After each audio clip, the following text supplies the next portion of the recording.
So pathogens can also, fungicides will act on a specific pathway in a pathogen.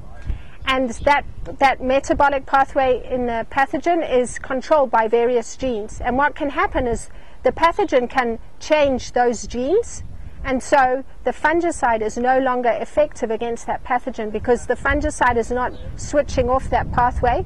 The pathogen has evolved a new way to run that pathway, and so we get resistance developing to that fungicide.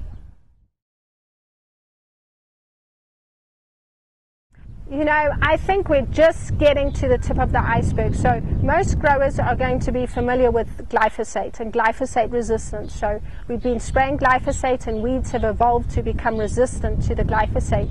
Now some work from Ohio State University has shown that some of the seedling pathogens that infect corn and soybeans are also not as sensitive to the seed treatment fungicides as we would expect.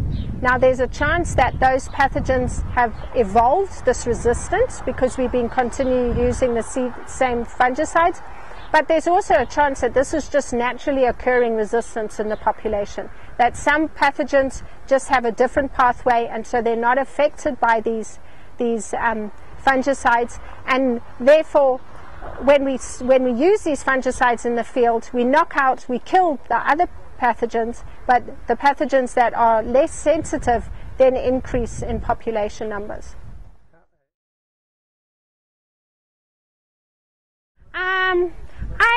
I don't know about that.